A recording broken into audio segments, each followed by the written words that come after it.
خبر یہ ہے کہ جماعت اسلامی کا دھرنا ناکام ہو گیا ہے۔ اب شکوہ یہ کیا جا رہا ہے کہ جماعت اسلامی نے ایک جمہوری عمل کیا، عوام کے حقوق کے لیے کوشش کی، آواز اٹھائی، لیکن عوام نے اس قدر ساتھ نہیں دیا جس قدر انہیں دینا چاہیے تھا۔ میں سمجھتا ہوں کہ یہ ایک رائے ہے اور کسی کو بھی رائے رکھنے کا حق حاصل ہے۔ جہاں تک جماعت اسلامی کے جمہوری عمل کا تعلق ہے، جماعت اسلامی جمہوری جماعت نہیں ہے۔ سب جانتے ہیں کہ جماعت اسلامی ایک مذہبی جماعت ہے، اس کا منشور ہے، لکھا ہوا ہے، ہر جگہ وہ پرچار کرتے ہیں کہ وہ اسلام نافذ کرنا چاہتے ہیں۔ لہٰذا جماعت اسلامی کو جمہوری جماعت کہنا یہ سراسر بے بنیاد بات ہے۔ رہی بات کہ انہوں نے عوام کے مسائل کو اجاگر کیا، عوام کے مسائل کو اٹھایا۔ میں مثال شکاری کی دوں گا کہ جو کانٹے سے مچھلی پکڑتا ہے،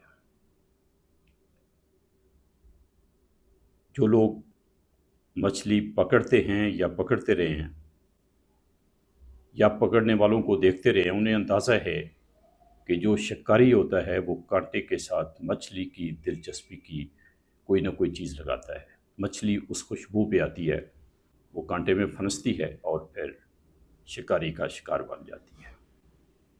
جماعت اسلامی نے جن عوامی حقوق کی بقول جماعت اسلامی کے حامیوں کے آواز اٹھائی یا بات کی، وہ بنیادی طور پہ عوامی مسائل نہیں ہیں۔ جماعت اسلامی نے دو ایشو اٹھائے ہیں۔ ایک یہ کہ بجلی جو مہنگی ہے بہت، اس کو سستا کیا جائے۔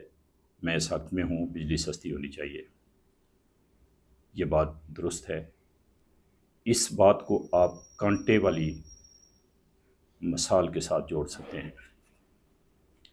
دوسری جو آواز اٹھائی، جس پہ زیادہ زور دیا، وہ یہ کہ جو سرکاری ملازمین ہیں ان کا ٹیکس کم کیا جائے۔ میں سمجھتا ہوں یہ عوامی مطالبہ نہیں ہے، یہ سرکاری ملازمین کا مطالبہ تو ہو سکتا ہے، یہ عوام کے حقوق کے خلاف مطالبہ ہے۔ عوام سے میری مراد وہ لوگ ہیں جو مزدور ہیں، جو دیہڑی دار ہیں، جو چھوٹی چھوٹی دکانوں پہ ملازمتیں کرتے ہیں، جو پرائیویٹ جاب کرتے ہیں، یا جن کا کوئی کاروبار ہے، جن کے ٹیکسوں سے پیسہ جمع کیا جاتا ہے اور وہ پیسہ قومی خزانے میں جا کر پھر سرکاری ملازموں پہ لٹایا جاتا ہے۔ اب یہ بھی ایک ساتھ بات کر دوں کہ لوگ کہتے ہیں کہ جی سرکاری ملازم ٹیکس دیتے ہیں۔ میں نے پچھلے دنوں سنا ایک منسٹر صاحب بھی یہ کہہ رہے تھے کہ سرکاری ملازم ٹیکس دیتے ہیں۔ سرکاری ملازم ٹیکس نہیں دیتے، سرکاری ملازموں کو پیسہ گورنمنٹ دیتی ہے۔ مراد یہ ہے کہ عوام کا پیسہ جو گورنمنٹ کے پاس جاتا ہے، سرکاری خزانے میں جاتا ہے، اس سے سرکاری ملازموں کو تنخواہیں دی جاتی ہیں۔ اب پہلے آپ تنخواہیں دیں، پھر اس میں سے کچھ پیسے لے لیں۔ یہ کون سا مذاق ہے بھائی؟ اگر آپ نے ان کو پیسے دیے، مثال کے طور پہ کسی کو 40,000، 50,000، لاکھ، 2 لاکھ آپ نے تنخواہ دی، پھر اس میں سے آپ نے ٹیکس لینا ہے، تو کیوں بھائی؟ اگر آپ نے وہ ٹیکس لینا ہے تو پہلے ہی آپ نے کیوں دیا؟ کیا صرف اس لیے دیا کہ اس میں سے پھر واپس لے کے ان کو ٹیکس گزار بنایا جائے، ان کو معزز بنایا جائے، یہ ظاہر کیا جائے کہ وہ لوگ ٹیکس دیتے ہیں؟ ان کا اپنا پیسہ کون سا ہوتا ہے جس میں سے انہوں نے ٹیکس دینا ہوتا ہے؟ تو جماعت اسلامی کی طرف آتے ہیں، یہ بہت بڑی غلط فہمی ہے،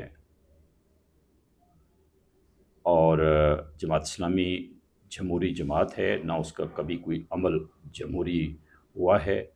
جماعت اسلامی کی تاریخ یہ ہے کہ وہ ہمیشہ اسٹیبلشمنٹ کی حمایت کرتی رہی ہے جب بھی کوئی وقت پڑا ہے، بلکہ ہم یہ سمجھتے ہیں کہ کسی بندے کو کوئی کنفیوژن ہو کسی وقت اور اسے پتہ نہ چل رہا ہو کہ کون غلط اور کون صحیح ہے، تو وہ جماعت اسلامی کی طرف دیکھ لے۔ جس طرف جماعت اسلامی ہے آپ اس رستہ کی مخالفت کریں، آپ یہ سمجھ لیں کہ وہ رستہ غلط ہے، آپ دوسری طرف ہو جائیں۔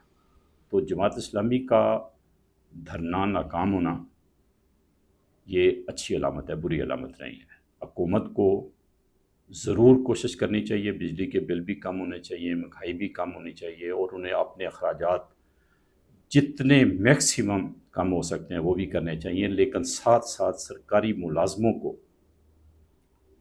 مراعات تنخواہیں ملکی اکانومی کے مطابق دینی چاہیے۔ اس وقت پاکستان میں سرکاری ملازموں کو جو تنخواہیں دی جا رہی ہے وہ کسی بھی لحاظ سے اکانومی کی برداشت سے بہت زیادہ ہیں، اور میرا خیال ہے کہ اکانومی کے اعتبار سے اگر ملکوں کی فہرست بنائی جائے تو سب سے زیادہ تنخواہیں پاکستان میں سرکاری ملازموں کو حاصل ہیں، چھوٹے سے لے کے بڑے تک، ایک عام ملازم سے لے کے بیوروکریٹ تک، بڑے سے بڑے بیوروکریٹ تک، سب کی تنخواہیں ان کی اپنی اہلیت، ان کی کارکردگی سے کہیں زیادہ ہے۔ بہت شکریہ۔